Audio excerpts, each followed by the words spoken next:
तो साथियों, नमो बुद्धाय, जय भीम। मैं संतोष कुमार अम्बेश और आप देख रहे हैं आवाज़ भारत। इस वक्त मैं हूँ आगरा के पचकुनिया रोड और GIC ग्राउंड है। जी हाँ, ये वही ग्राउंड है जो कि बाबा साहब का आखिरी जो भाषण हुआ था वो इसी ग्राउंड में हुआ था।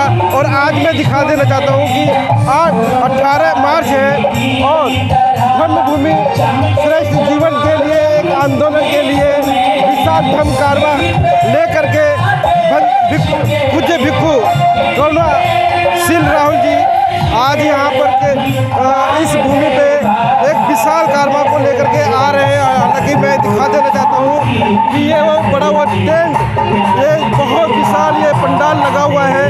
हजारों की तादाद में ये जो कुर्सियाँ बिछाई गई हैं और आगे जो स्पेस है वो काफ़ी बड़ा स्पेस है। अगर किसी को कुर्सी भी बैठना हो या किसी को नीचे भी बैठना हो तो वो आराम से वो नीचे बैठ सकता है। इस वक्त मैं दिखा देना चाहता हूँ कि यहाँ पे शशि भूषण अपने गीतों के माध्यम से अपनी प्रस्तुति कर रहे हैं और उनकी जो गीत होती है वो पूर्णतः धम्म के ऊपर आधारित होती है। बाबा साहब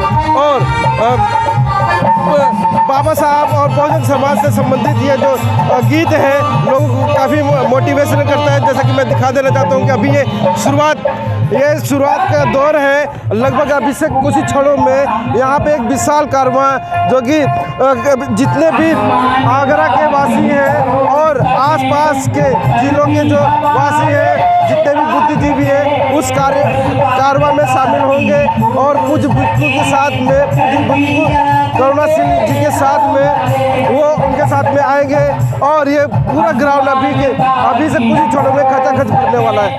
टेस्टिंग साउंड। हेलो साथियों, नमस्कार। मैं हूं मनोज अंतानी और आप देख रहे हैं हमारा YouTube चैनल आवाज़ भारत।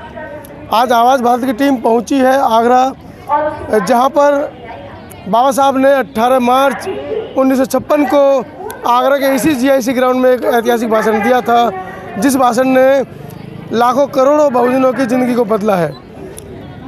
आज लगभग 80 वर्ष उस भाषण को दिए हुए हो गए हैं। जानते हैं उस भाषण का इस हाथी जैसे बहुजन समाज पर क्या फ़र्क पड़ा है। सर, परिचय दीजिए अपना। मैं दिल्ली से हूँ, कुमार गैरीसन जी। और मैं ये प्रोग्राम अटेंड करने के लिए आया हूँ, खासकर विशेषकर दिल्ली से। पहली बार आए? अपने साथियों के साथ। नहीं, मैं वैसे आगरा में पढ़ा हूँ। जी। आगरा में बहुत कई बार आया हूँ, लेकिन इस प्रोग्राम में पहली बार। सामाजिक कार्यक्रम पहली बार आए? हाँ, इस कार्यक्रम में पहली बार आया हूँ। पहले अटेंड किए दिल्ली में बहुत सारे। मैं समाज से जुड़ा हुआ हूँ, संघ तो क्या लगता है बुद्ध से भी जुड़ा हुआ हूँ। क्या लगता है इस तरह के कार्यक्रम क्या मन पर प्रभाव छोड़ते हैं? बहुत अच्छा प्रभाव छोड़ते हैं मन पर। और खासकर आगरा एक दलित आंदोलन के लिए और बहुजन आंदोलन के लिए बहुत ही महत्वपूर्ण स्थान रहा है। जाटव समाज की राजधानी कही जाती है। बिल्कुल बिल्कुल, जाटव समाज की राजधानी कही जाती है और जाटव की जन्मस्थली कही जाती है, क्योंकि जाटव शब्द का जो आगाज हुआ वो आगरा से ही हुआ। डॉक्टर मानिकचंद बीर, तो उन्होंने 1900 के स्टार्टिंग में ये आंदोलन शुरू किया था, जो 1952 में जाके जाटव कास्ट जो शामिल की गई। उसके बावजूद जाटव समाज पे यहाँ पे बहुत उत्पीड़न हुआ है, बहुत अत्याचार हुआ है। बिल्कुल बिल्कुल, ये तो एक्चुअल में हुआ क्या है, अभी पिछले कुछ वर्षों में जब हमारा आंदोलन 1990 के दशक तक जब एक सहानुभूति होती थी दूसरे समाज में, तो वो उनको लगा जब हम सत्ता में आए तो उसके बाद इस आंदोलन के खिलाफ बहुत सारी शक्तियाँ खड़ी हुई हैं, क्योंकि उनको लग गया कि बराबर में आ जाएंगे। तो उन शक्तियों को, बहुत ताकतवर शक्तियाँ हैं, उनके पास धनबल है, पैसा है, सत्ता है, तो उससे लड़ना बहुत संघर्ष का काम है। लेकिन ये जो आगरा में आंदोलन हो रहा है, आगरा में जो मैं देख रहा हूँ, दिल्ली में जो बहुत सारे प्रोग्राम होते हैं, लेकिन युवाओं के अंदर इतनी चेतना नहीं होती है। यहाँ पे देखता हूँ युवा शक्ति बहुत बड़ी संख्या में आई है, जो परिवर्तन का एक द्योतक है। ये लोग अगर परिवर्तन लाना चाहेंगे तो कोई ऐसी ताकत नहीं जो रोक सके। तो जिस तरीके से धम्मभूमि ने अपना कारवां धीरे धीरे बढ़ाया है और श्रेष्ठ जीवन का वो आधार बता रहे हैं भिक्खु गौणाशील राहुल जी, क्या प्रभाव उनका पड़ रहा है यहाँ पर? ये लोग बहुत ही धन्यवाद के पात्र हैं। बहुत अच्छा कार्यक्रम उन्होंने आयोजित किया है और मैं देख रहा हूँ समाज में बड़ी चेतना, मतलब बहुत बड़े स्तर पे उभर के आ रही है। जी जी जी। बाबू जी, परिचय दीजिए अपना। मेरा नाम कमल सिंह है जी। कहाँ से? मैं आगरा से ही हूँ, धनौली से जी। तो क्या लगता है इस तरह कार्यक्रम हो रहे हैं, क्या संदेश दे पा रहे हैं आप? इस प्रोग्राम से तो बहुत बड़ा संदेश है। आगरा में आपने देखा होगा रैली का हैं, कितनी बड़ा संदेश है, युवा में कितना जोश है। और मैं हर साल अटेंड करता हूँ, जब से यहाँ ये शुरू हुई है 18 अप्रैल, मैं हर साल अटेंड करता हूँ। हाँ, यहाँ 18 मार्च से इसको मैं खूब अटेंड करता हूँ, हर साल आता हूँ और बहुत जोश है युवा में। आपने जो है रैली के माध्यम से देख ही लिया होगा। हाँ, तो यहाँ जो है जागृति काफ़ी पैदा हो रही है। हाँ, कारवा बहुत आगे बढ़ रहा है। मेरा नाम रवि सहरा है, मैं नगला बूढ़ी दयालबाग आगरा से हूँ। और मैं समझता हूँ कि ऐसे जो कार्यक्रम हो रहे हैं, ऐसे जगह बार बार कार्यक्रम होने चाहिए, समय समय पर होने चाहिए, हर महीने कार्यक्रम होने चाहिए। समाज के अंदर एक नया जागृति जानी चाहिए कि बाबा साहब को अगर हमें जिंदा रखना है, बाबा साहब के विचारों को जिंदा रखना है, तो हमें ऐसे कार्यक्रम करने चाहिए, समय समय पे करने चाहिए, बार बार करने चाहिए। ये मेरा सब।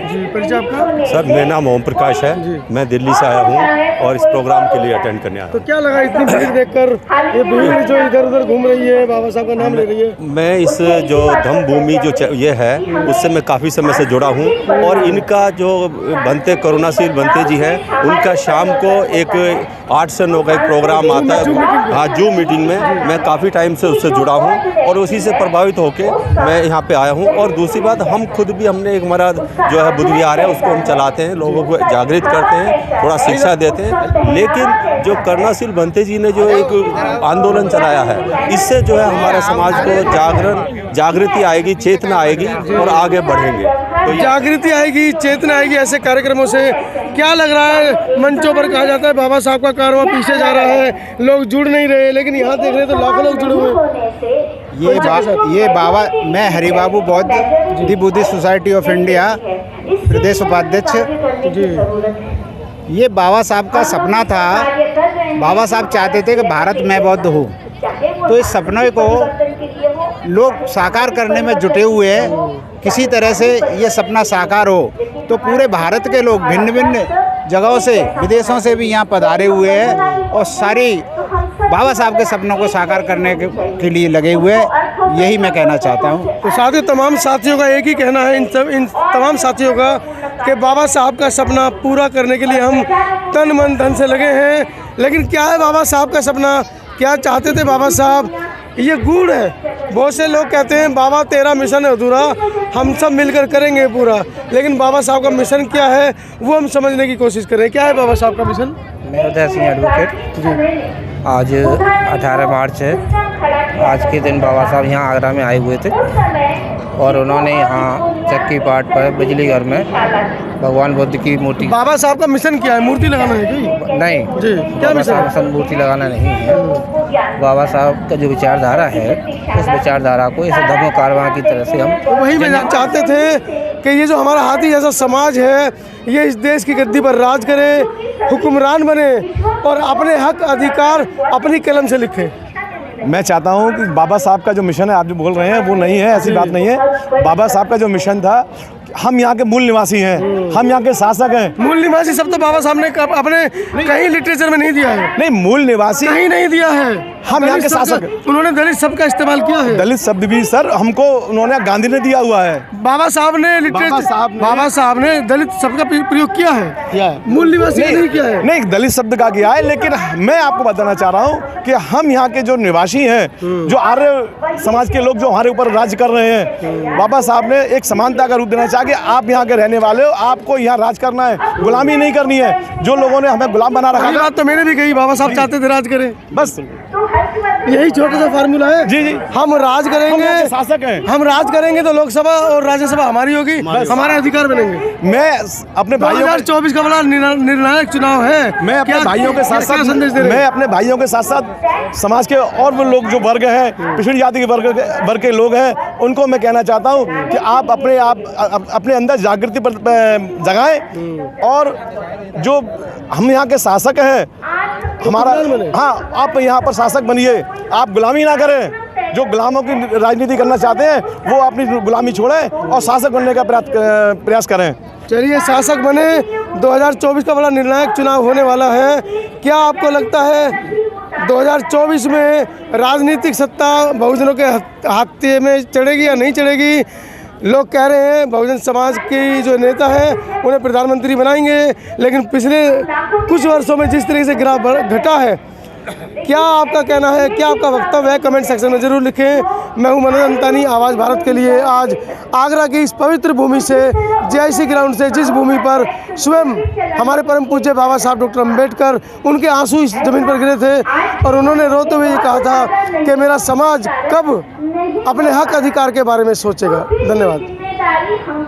आप बने रहिए तमाम खबरों के लिए आवाज़ भारत पे। मैं संतोष कुमार अम्बेश, और ज़्यादा से ज़्यादा लाइक करें, शेयर करें और कमेंट करें। आज का जो प्रोग्राम है उसके विषय में क्या कह रहे हैं, जितने भी हमारे दर्शक हैं वो देखें और कमेंट जरूर करें। धन्यवाद।